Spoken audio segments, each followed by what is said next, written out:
morning, Asia. Good evening, America. You're watching World DNA with me, Diksha Bisla. And I'm Samiksha Srivastava. On the show today, President Trump says that he will meet Vladimir Putin in Budapest after what he calls a productive phone call with Putin on Russia-Ukraine war, a significant development ahead of Trump-Zelensky meet that will take place in the Oval Office today.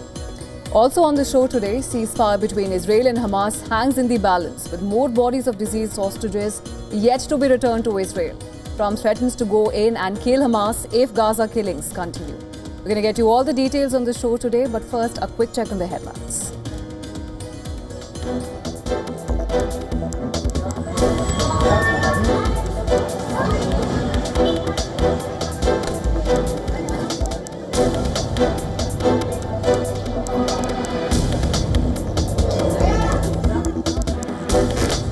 Magnitude 6.1 earthquake jolts southern Philippines a week after two powerful quakes hit the country. Tremors strike near Dapa in Surigao del Norte province. No immediate casualties or damage that's been reported.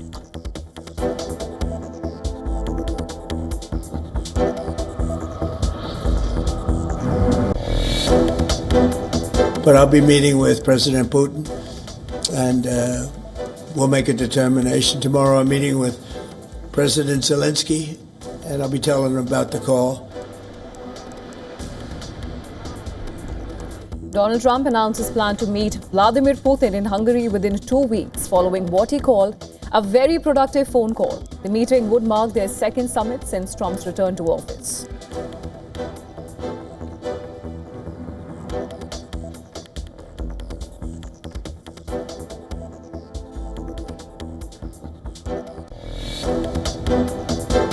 I did actually say, would you mind if I gave a couple of thousand Tomahawks to your opposition? I did say that to him. I said it just that way. He didn't like the idea.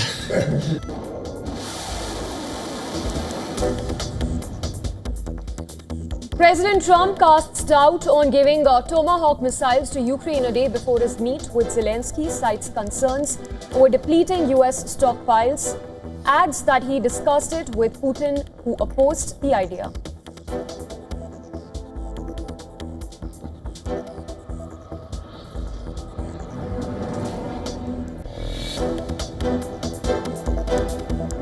Hamas reaffirms its commitment to ceasefire deal with Israel, expressing willingness to return bodies of remaining hostages. Says the process may take time due to corpses being buried in destroyed tunnels or under rubble.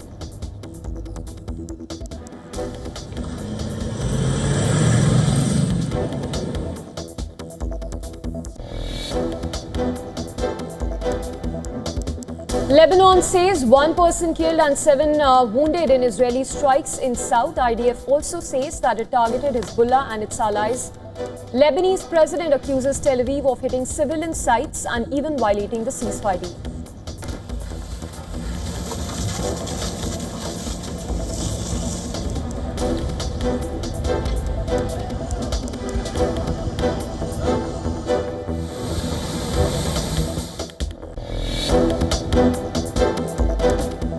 Ceasefire between Afghanistan and Pakistan halt after deadly cross-border clashes that left dozens dead. The 48-hour truce is set to expire today.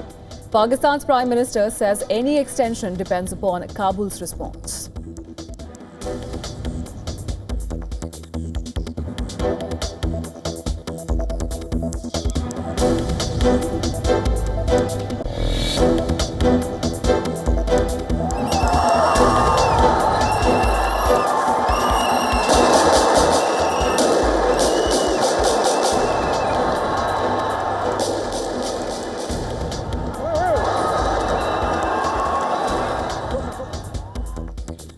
Three people killed at a stadium in Nairobi as security forces opened fire to disperse mourners who were gathered to view the body of revered opposition leader Raila Odinga.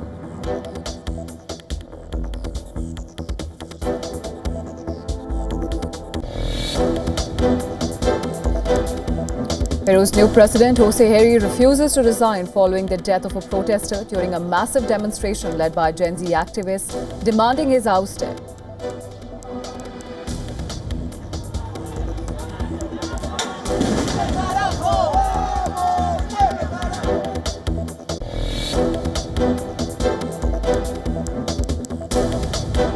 It's an all-out global rush into gold with the yellow metal surging above $4,350 an ounce. Gold now becomes the first asset in history to hit $30 trillion in market value.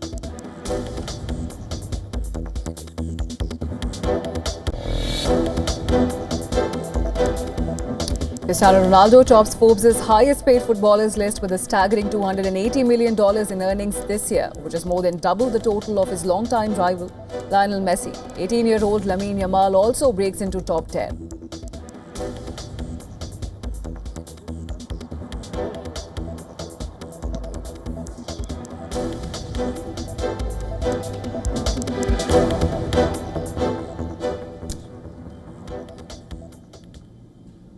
US President Donald Trump has said that he would meet Russia's Vladimir Putin soon, and hours before hosting Ukrainian President Zelensky at the White House. That's right, Diksha, and Zelensky is even said to make a call for long-range missiles, Tomahawks, but Trump has cast aspersions on whether Kiev would actually get the American-made arms it covets, saying that the US could not deplete its own supply. Well, Trump has said that he is expected to meet Putin in Budapest within the next 2 weeks for what he would be what he has called their second summit since the Americans returned to power. Trump also said that the Russian leader didn't like it when he raised the possibility of giving Ukraine Tomahawk missiles. I did actually say, would you mind if I gave a couple of thousand Tomahawks to your opposition? I did say that to him. I said it just that way. He didn't like the idea. Well, we talked about it a little bit, didn't say much, but I do say to you, we need Tomahawks for the United States of America, too. We have a lot of them, but we need them. I mean, we can't deplete for our country. So, they're very vital, they're very powerful, they're very accurate, they're very good, but we need them, too. So I don't know what we can do about that. Zelensky has insisted that the threat of Ukraine getting these powerful weapons had pushed Moscow to negotiate. And this, as he arrived in the US, the Ukrainian leader said, and I quote him, "We can already see that Moscow is rushing to resume dialogue as soon as it hears about the Tomahawks." Well, he also expressed hope that the momentum of the West Asia peace deal will help end the war in Ukraine. However, it seems that he may have to now deal with yet another Trump shift on the war during their upcoming meeting. Trump even described his call with Putin as very productive, adding that Secretary of State Marco Rubio will swiftly meet his Russian counterpart to sort out summit details as well. The Kremlin has welcomed the extremely frank and trustful call and said that it was immediately preparing for the summit. Putin's close aide, Yuri Ushakov, has told journalists that the call was at Russia's behest. He said that President Putin told Trump that giving Ukraine Tomahawks would not change the situation on the battlefield and would only harm the prospects of a peaceful resolution. The call came as Russia had intensified its attacks on Ukraine's energy network ahead of winter, with Ukraine also imposing nationwide power cuts for the second consecutive day on Thursday. People were forced to navigate pitch-black neighborhoods as rolling blackouts gripped the country. Right, and Russia's army said on Thursday that it had launched a massive strike using ballistic missiles and drones against Ukrainian gas sites. Ukraine's Air Force said that Russia launched 320 drones and 37 missiles, adding that 283 drones and 5 missiles were downed. Additionally, Ukrainian military also claimed that it has repelled a major Russian attack in Donetsk region. In fact, Ukraine's Azov Brigade posted a video footage supposedly showing Ukrainian FPV drone attacks and artillery strikes on a Russian vehicle column.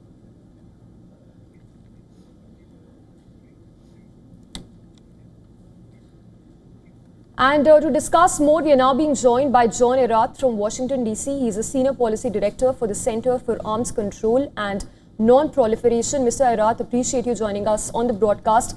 Of course, slew of developments in the last 24 hours. We've seen that phone call that happened between Trump and Putin, and of course, all eyes will now be on the meet between Zelensky and Trump in the Oval Office. How do you view the developments, and have you seen any significant changes or breakthrough in the war so far since the last time the two leaders met in Alaska?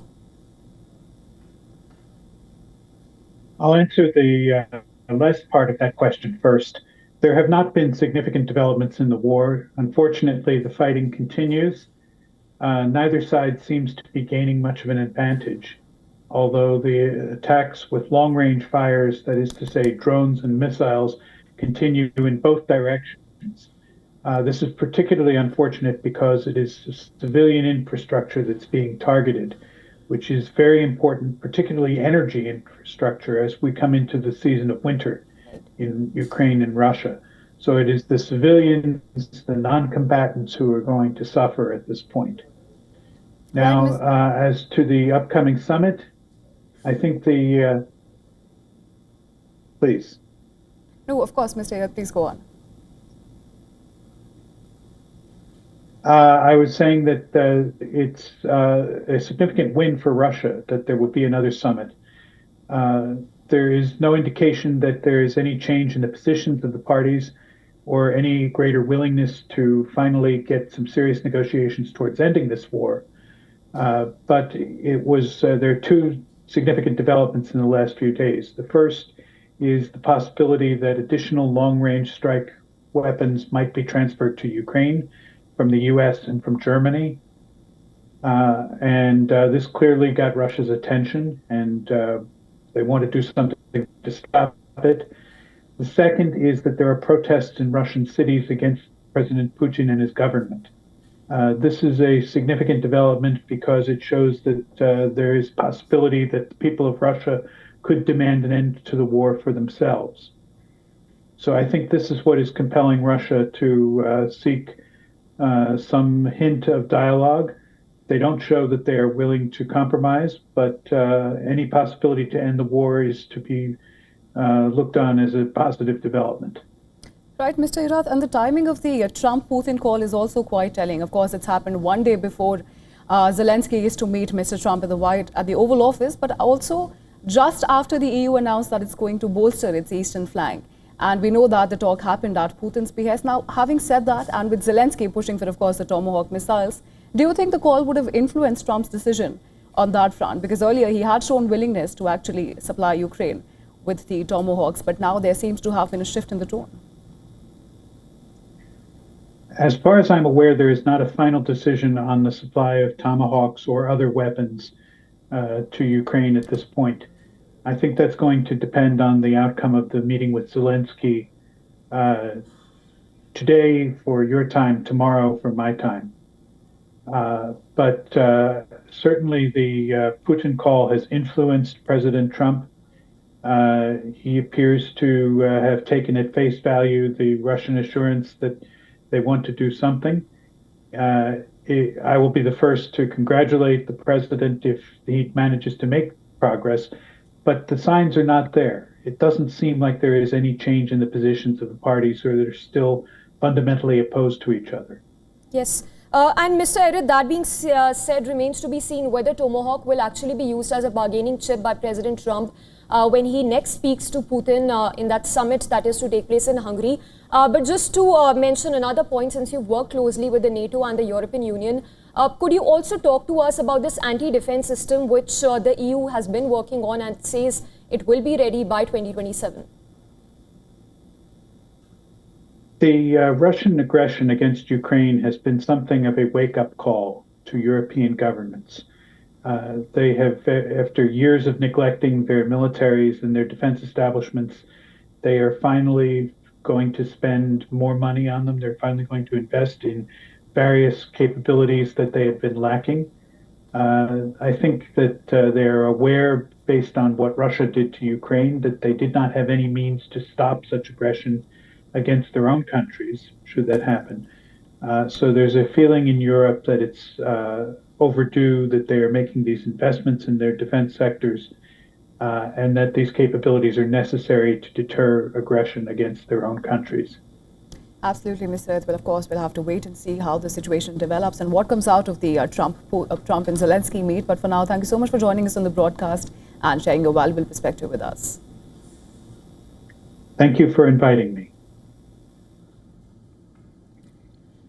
And shifting focus to the latest that we are tracking from West Asia, it's President Donald Trump who's issued a stern warning to Hamas that if it keeps killing people in Gaza region, he said that he won't send US troops into Gaza region.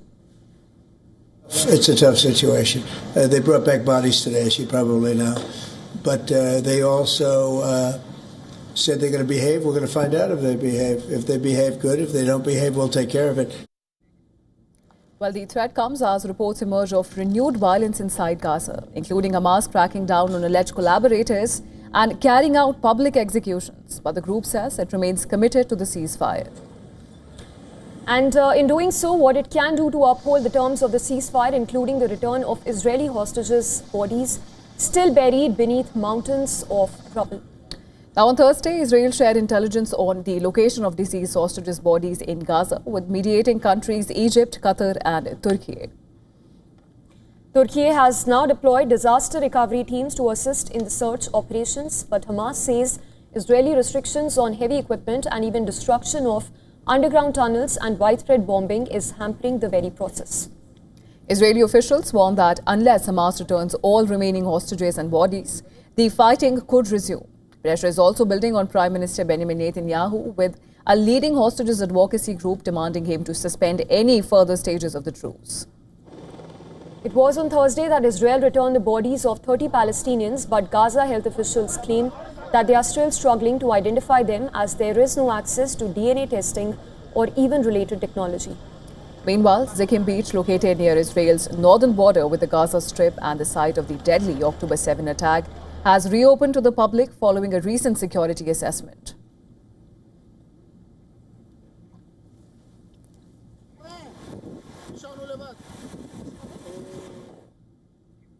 And former U.S. National Security Advisor John Bolton has become the latest Donald Trump critic to be hit with criminal charges.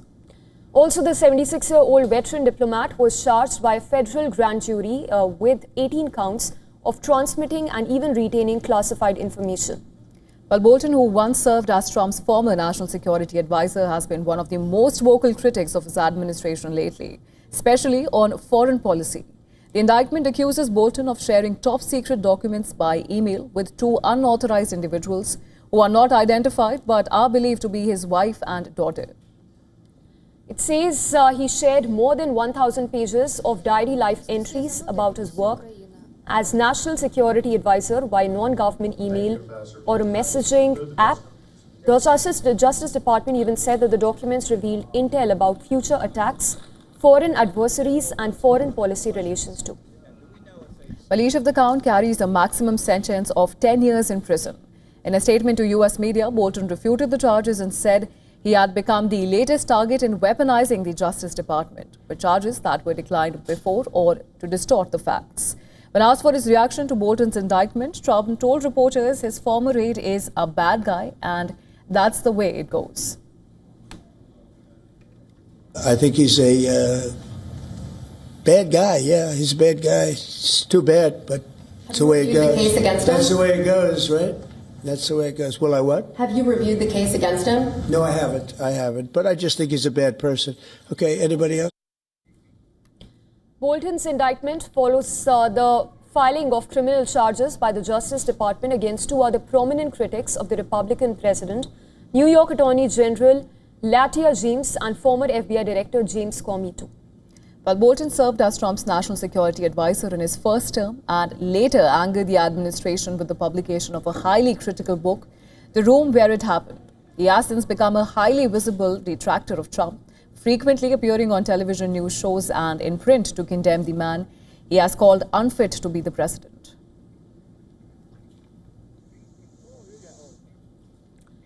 And for more on this, our correspondent Susan Tehrani has sent us this report from New York.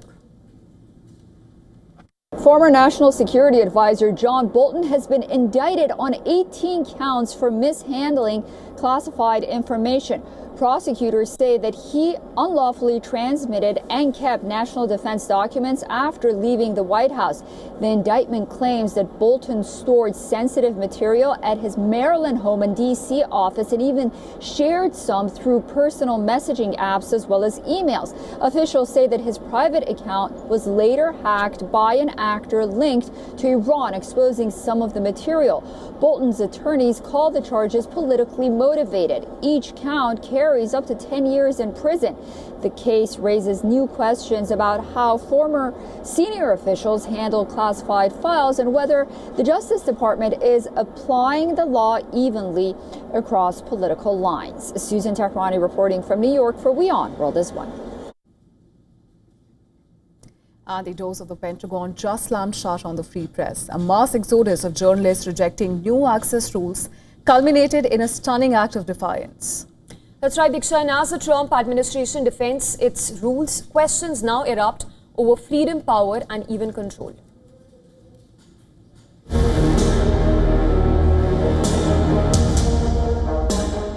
The images tell the story better than words ever could. Journalists carrying their belongings, abandoning their workspaces and exit the Pentagon.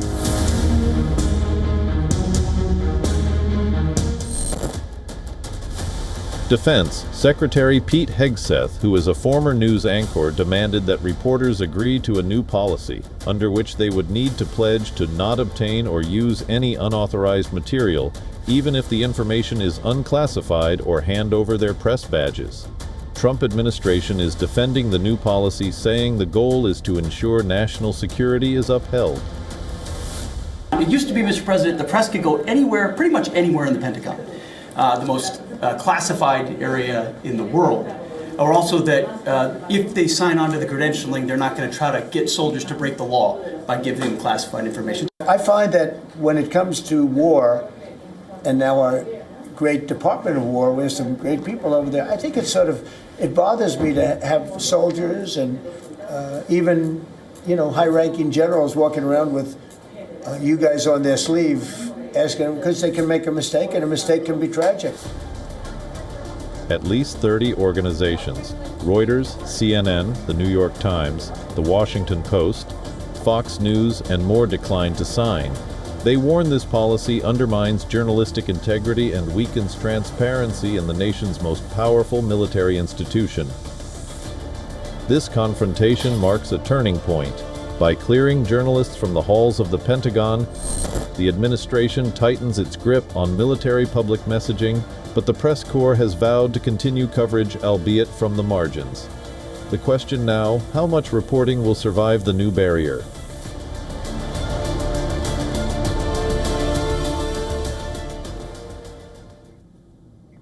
And shifting focus to the latest that we are tracking from France, the Prime Minister has survived 2 fresh motions of non-confidence.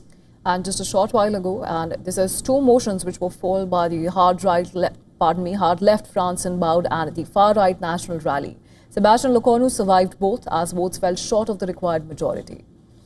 In fact, the latest wave of no-confidence motions comes just days after Lecornu announced his support to suspend a 2023 pension reform that has created a rift between political parties. And this despite the motions falling flat. Opposing parties warned Lecornu and French President Emmanuel Macron that will be ousted out of power eventually.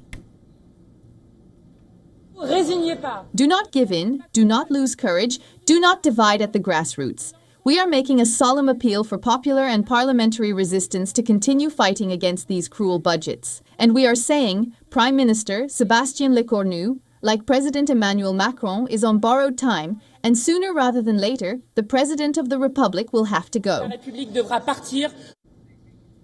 The French Prime Minister now says he is ready to get down to work on the 2026 budget.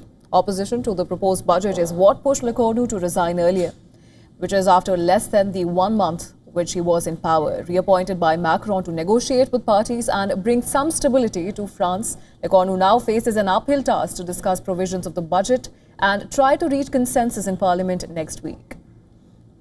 France's citizens are now divided over the persisting political crisis in the country. While many want stability in the region, others are growing indifferent to the same. Listen into these reactions.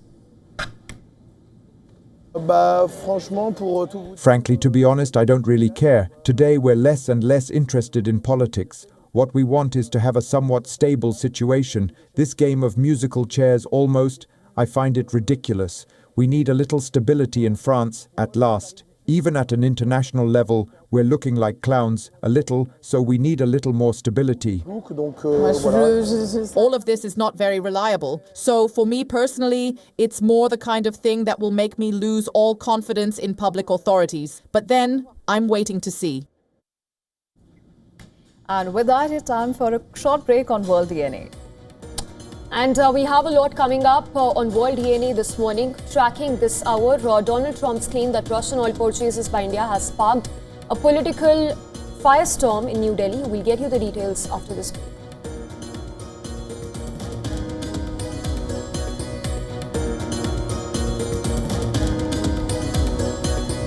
Also on the other side, tensions exploded in Kenya during public viewing of Raila Odinga's body. 2 people were shot dead and several injured as mourners attempted to breach secure areas. All this and more coming up on the other side of World DNA. Stay tuned. You're watching Beyond World is One.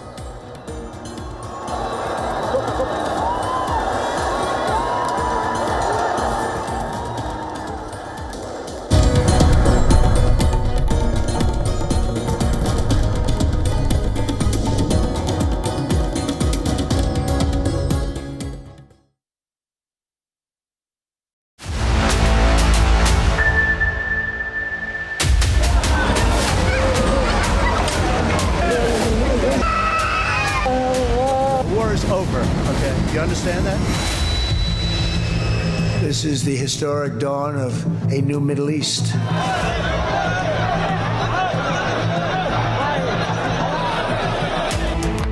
The best day of my life.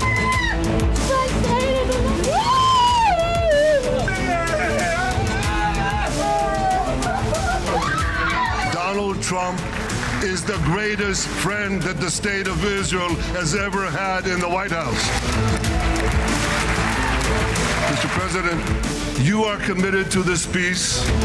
I am committed to this peace for their great contribution to this effort.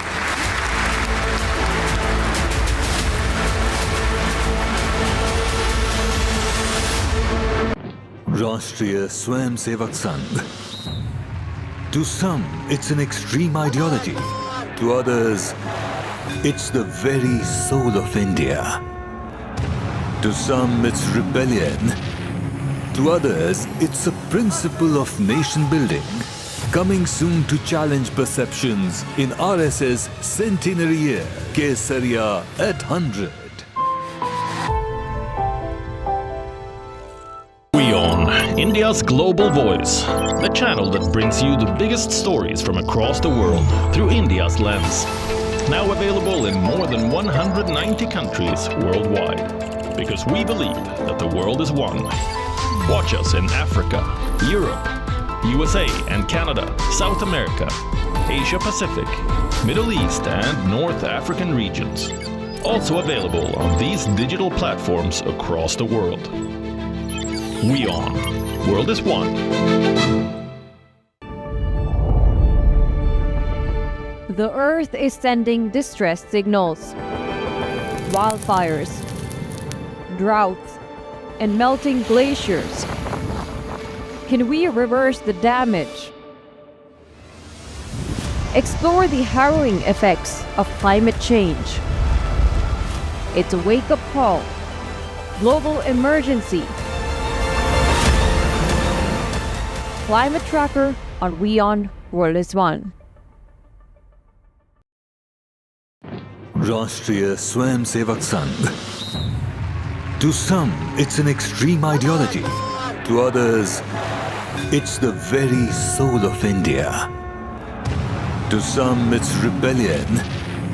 To others, it's a principle of nation building, coming soon to challenge perceptions in RSS centenary year, Ceasefire at 100.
Welcome back. Thanks for staying with us. You're watching World DNA. We have lots lined up for you on this side of the show as well. But first, a quick check of the headlines.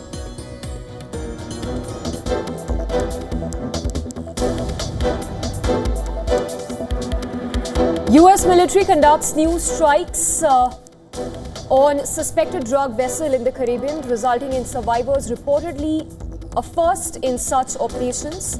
Previous US strikes of Venezuela have killed at least 27 people.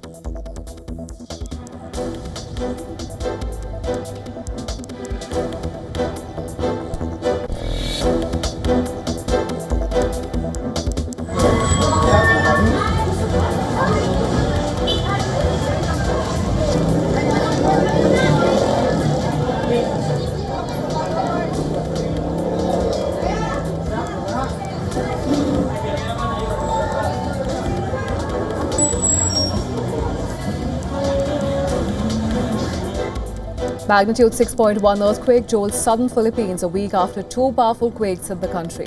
Tremor strikes near Dapa in Surigao del Norte province. No immediate casualties or damage has been reported yet.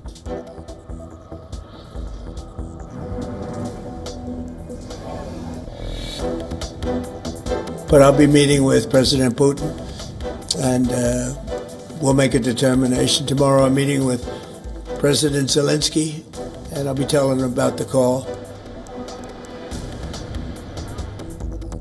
President Trump announces plans to meet Vladimir Putin in Hungary within 2 weeks' time, followed by what he called a very productive phone call. The meeting would mark their second summit since Trump's return to office.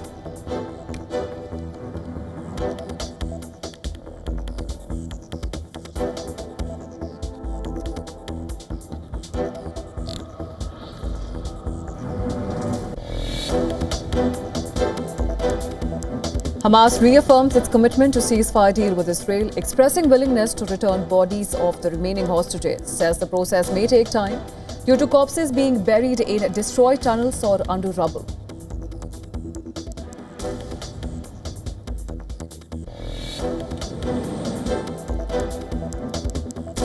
Lebanon says 1 person killed and 7 wounded in Israeli strikes in the south. IDF even says that it targeted Hezbollah and its allies. Lebanese president accuses Tel Aviv of hitting civilian sites and violating ceasefire deal.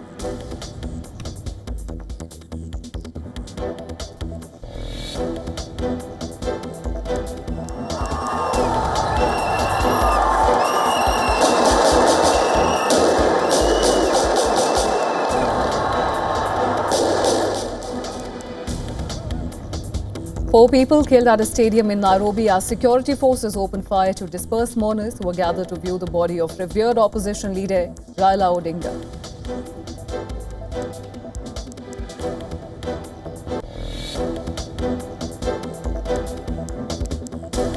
It's an all-out global rush into gold with the yellow metal surging above $4,350 an ounce. With this, gold becomes the first asset in history to hit $30 trillion in market value.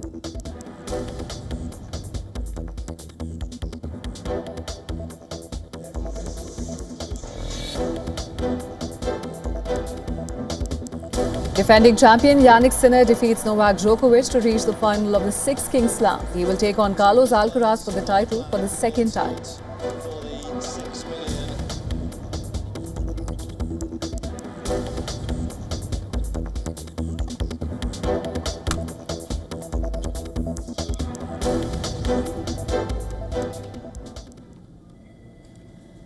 And a top focus this hour, President Donald Trump's claim that Prime Minister Narendra Modi assured him that India will stop buying Russian oil has set off a political firestorm in New Delhi. Well, the opposition has said that the Prime Minister is letting Trump dictate India's foreign policy. The government rejects the idea that any discussion was even held. They assured me they will, within a short period of time, they will not be buying oil from Russia. And they'll go back to Russia after the war's over. That single line from the US president has triggered a furious backlash in New Delhi. And this for the opposition too, as it has trained its guns on the Prime Minister. Rahul Gandhi has led the charge, accusing the Prime Minister of being frightened of President Trump. Well, Gandhi's post on X upped the heat on This and, of course, the other issues as well. Prime Minister Modi allows Trump to decide that India won't buy Russian oil, keeps sending congratulations despite snubs, cancels visits, skips summits, doesn't contradict him on Operation Sindoor. This is what Rahul Gandhi tweeted, listing it out point-wise. Additionally, the Congress says that the government must clarify if such a promise was ever made. Listen into the remarks.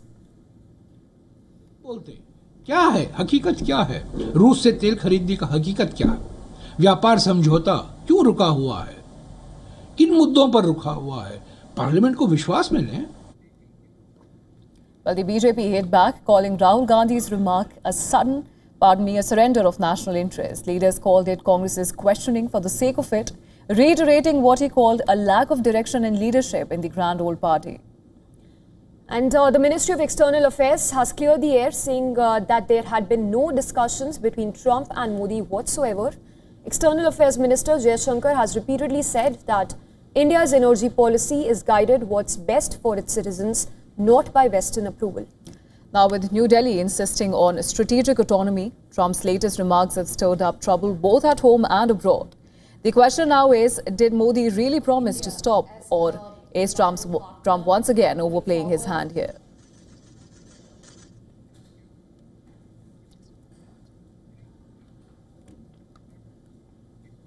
And a routine election nomination event turned into absolute chaos and pandemonium in Bihar's Kishanganj, when the distribution of biryani for supporters of AIMIM leader Tausif Alam turned into a frenzy. That's right, Diksha, and as hundreds gathered to attend this political event, organizers even arranged biryani packets to serve the crowd. However, within moments, people began rushing towards the food tables, which led to pushing, shouting and a complete breakdown of law and order. Well, video from the scene shows supporters climbing over one another to grab plates, with some spilling food in the scuffle. The celebratory gesture quickly turned into chaos, forcing the organizers to intervene.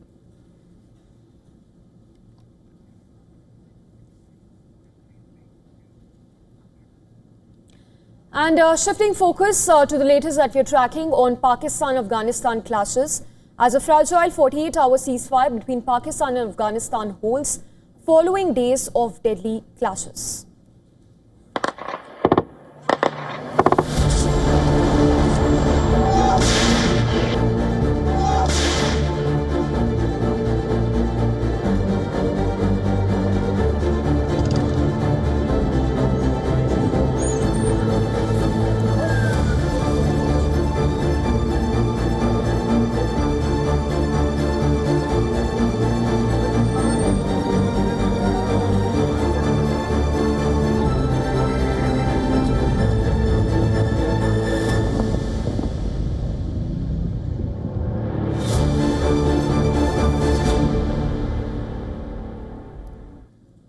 The Taliban has accused Pakistan of carrying out deadly drone strikes in Kabul, while Pakistan's Prime Minister said a permanent ceasefire depends on Afghanistan curbing militant activities.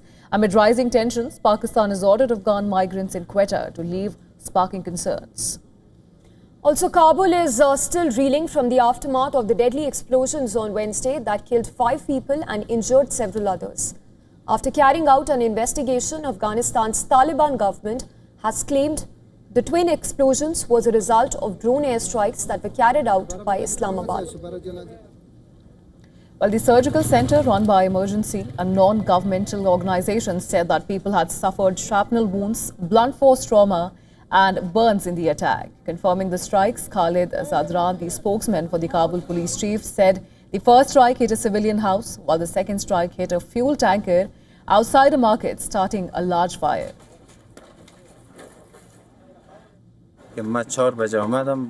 There was an explosion here. I arrived at 4 o'clock and the information I received was that it was a drone strike. People had seen Pakistani drones. This is a cruel and warlike act that attacks civilian homes. Recounting the horror, eyewitnesses narrated how Pakistani drones were deployed in civilian areas which targeted unsuspecting families. The first drone strike was on 5th Street in Taimani, where I work as a dry cleaner. I was in the room when the attack happened. I was injured myself, and I saw many other people whose hands and heads were cut off in the attack. There were a lot of people in the blocks, because all the family members live here, and many of them were injured.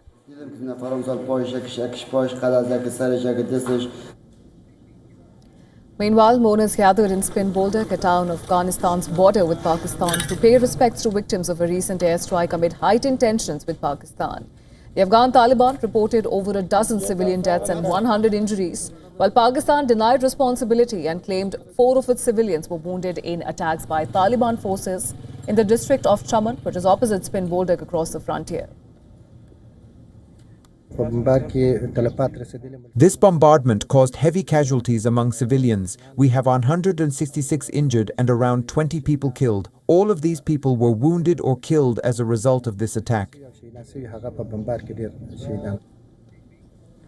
And Pakistan claims that it is facing a resurgence of attacks against security forces on its western border with Afghanistan, which is led by Tehreek-e-Taliban Pakistan and its affiliates. Holding a cabinet meet, Pakistan's Prime Minister Shehbaz Sharif has said that the ball is now in Afghan Taliban's court for a permanent ceasefire deal, emphasizing that Pakistan is ready to resolve issues but wants Taliban to take concrete action against militant groups like the TTP operating on Afghan soil. Now, Pakistan has repeatedly called on the Taliban to stop militant groups from using Afghan territory as a staging ground for cross-border attacks since the Taliban returned to power in Kabul in 2021. Following the cross-border clashes, Pakistan has now ordered Afghan migrants to vacate their homes and shops in Quetta within a week's time, warning action against those who stay there illegally. In fact, the directive that's been issued by Deputy Commissioner requires homeowners and even shopkeepers renting to Afghan nationals to clear their properties within 7 days' time. Pakistani authorities have warned property owners of fines and arrests if they do not follow the order. Well, the action has been taken as part of an ongoing crackdown on illegal Afghan migrants who are staying in Pakistan.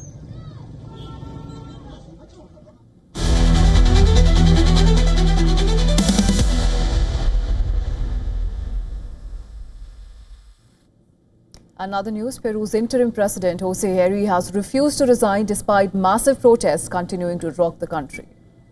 And this even as there is growing chorus for the Prime Minister to tender his resignation. Well, of course, the demonstrations have been ramping up pressure demanding his resignation, and now he has said that the country is going through a difficult time and it is the responsibility of the authorities to be reasonable and seek dialogue. Quiero dejar en claro algo. I want to make something clear. We have inherited a country with multiple demands that have not been addressed for many years. These are difficult times for our country, but it is the duty of the authorities to be responsible and seek dialogue to find unity for our country in these complicated moments. Peru's Gen Z-led protests continue to escalate as one person was killed and over 100 were injured in these clashes when demonstrators were seen clashing with the police. In fact, the country's police chief has now confirmed that the man who died on Wednesday during the protest was shot dead by the police. Well, the authorities have ordered a probe into the youth's death. The protests began with a peaceful march, but clashes broke out reportedly after some protesters tried to breach the security barrier around Congress. The security forces resorted to tear gas shells to disperse the crowd as the protesters hurled fireworks and rocks at them. The protest on Wednesday night, called by the Gen Z protesters, transport workers and even civil groups, was the latest in a series of demonstrations against alleged corruption and rising crime, which led to the ouster of former President Dina Boluarte. Well, Peru's political turmoil intensified on October 10th with the inauguration of its 7th president in under a decade, sparking widespread protests targeting the new leader and some of the lawmakers. Well, what started as a protest over pensions and youth wages has snowballed into a wider movement, with demonstrators now voicing deep-seated frustration over crime, corruption and long-standing distrust in government.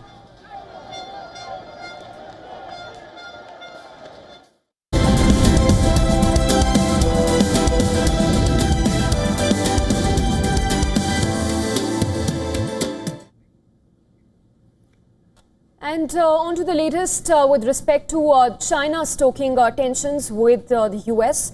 China is now accusing Washington of stoking panic and even distorting facts after US officials called China's new rare earth export measures a threat to global supply chains. And has also urged Beijing to roll them back. Now, the exchange comes just weeks before a planned meeting between President Trump and Xi Jinping. And analysts warn that it could shake the already fragile market stability. China on Thursday pushed back hard against US criticism of its rare earth export controls, rules that tighten oversight of shipments of the key minerals used in electronics, defense systems and clean energy technologies. Commerce Ministry spokesperson He Yongqian said that the US is deliberately stirring up panic and misrepresenting China's intentions here. The U.S. interpretations have grossly distorted and exaggerated China's measures and deliberately provoked unnecessary misunderstanding and panic. China's Commerce Ministry also voiced strong dissatisfaction with Washington's recent actions, including President Trump's threat of 100% tariffs on Chinese exports. The spokesperson has urged the US to cherish the outcomes of past trade talks and even correct its erroneous practices. Now, the spokesperson has also accused Washington's now-ended EV subsidy program, which expired on September 30th, of violating WTO rules and distorting fair competition. China's state-run People's Daily issued a 7-point rebuttal, accusing Washington of hypocrisy and abusing export controls for decades now. While the paper notes that the US maintains a control list of over 3,000 items, compared to only 900 on China's new catalogue, calling its policy consistent with international practice. Well, the spokesperson even emphasized that Beijing had notified Washington in advance and that similar regimes have existed in other major economies since the 1950s. Well, the dispute took a personal turn when Besant described China's chief trade negotiator, Li Shengyang, as unhinged and disrespectful, claiming that he threatened to unleash chaos if the US moved ahead with the new port fees. Beijing rejected those comments as grossly distorted, saying that China is taking the initiative to negotiate and hopes that Washington will correct its wrongdoings. This individual was very disrespectful. And I'll tell you that we've had 4 rounds of talks, Geneva, London, Stockholm, and Madrid, and both sides approached them with great respect, and this individual did not. He showed up uninvited in Washington and said, quote, China will cause global chaos if the port shipping fees go through. So I don't believe that China wants to be an agent of chaos. Analysts now warn that each new exchange risks undermining the planned Trump-Xi meeting in South Korea later this month, a diplomatic anchor that has so far held steady global markets. Investors even fear that if the talks collapse, both nations could even return to the tariff escalation seen earlier this year, threatening billions in global trade.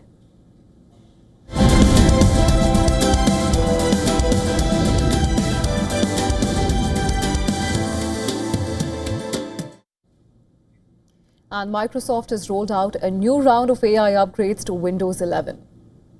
And as a tech giant boosts its Soapy Pilot Assistant to make it more useful across everyday devices. The latest update weaves artificial intelligence features directly into Windows without requiring users to buy special Copilot Plus PCs. Microsoft has said that users can now simply say, "Hey Copilot," to activate the AI assistant and issue voice commands. The new opt-in feature available on all Windows 11 computers. The company is also expanding Copilot Vision to all markets where Copilot is offered. Now, this feature analyzes what's on a user's screen and answers related questions. Microsoft is adding an experimental feature too that's called Copilot Actions, following the AI to perform real-world tasks such as booking restaurants or ordering groceries from the desktop. The company has even said that these digital agents will start with limited permissions and can only access information that users explicitly authorize. Now, Microsoft has also unveiled Gaming Copilot on its Xbox Ally consoles, giving players real-time tips, recommendations, and is supporting the move which comes as Microsoft races to expand Copilot usage and keep pace with rivals like Google and Meta, both of which are pushing their own AI assistants across devices and platforms.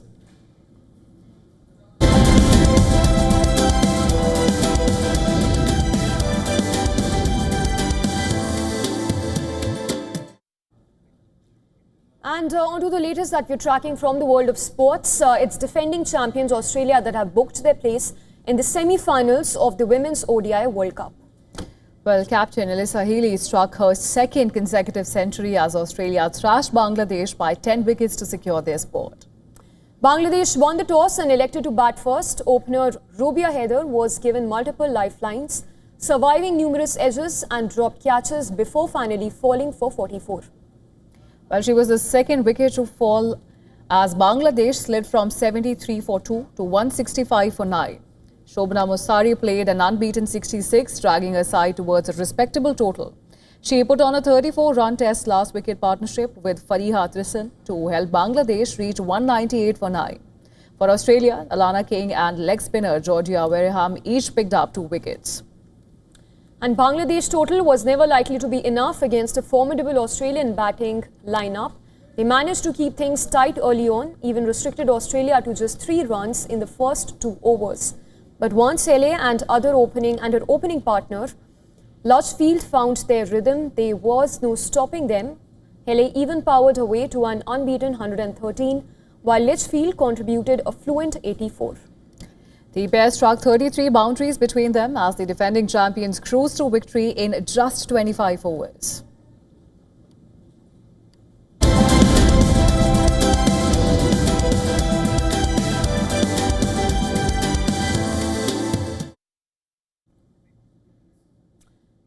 And 8 years after announcing his retirement from acting, 2-time Academy Award winner Daniel Day-Lewis made a long-awaited return to the silver screen. With this, he brings in the new drama Anemone to the London Film Festival. Well, the film marks a unique collaboration for the legendary actor who not only stars in the movie but also contributes as a co-writer with his son Ronan Day-Lewis, who makes his feature-length directorial debut.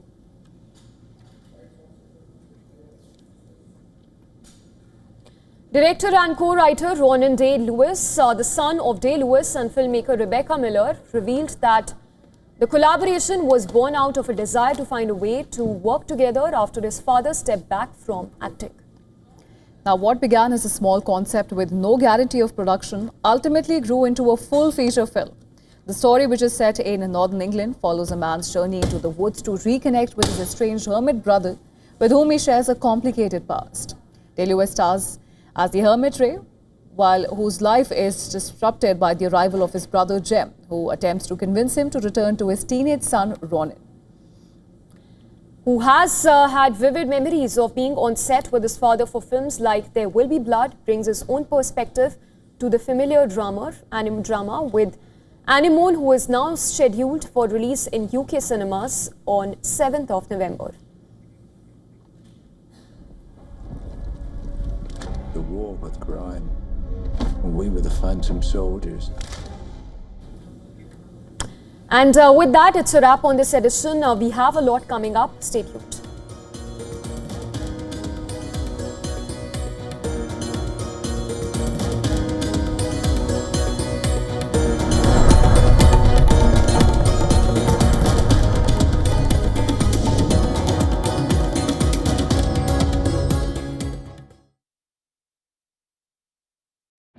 Rashtriya Swayamsevak Sangh. To some, it's an extreme ideology.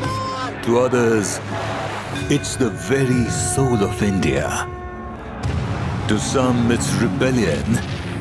To others, it's a principle of nation building. Coming soon to challenge perceptions in RSS Centenary Year, Kesariya at 100. WION, India's global voice, the channel that brings you the biggest stories from across the world through India's lens. Now available in more than 190 countries worldwide, because we believe that the world is one. Watch us in Africa, Europe, USA and Canada, South America, Asia Pacific, Middle East and North African regions. Also available on these digital platforms across the world. WION. World is one.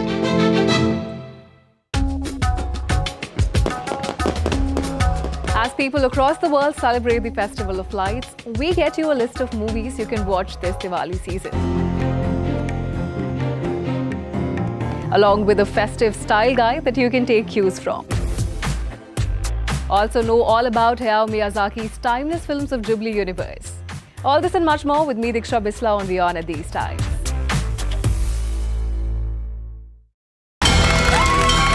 From the bustling trading floors of Wall Street to the vibrant exchanges of Asian stock markets, WION breaks it down for you to make sense of what's happening, as we reveal the key factors behind events, strategic battles, and the game-changing business decisions that shape the world. We bring you all of this and more on World Business Watch.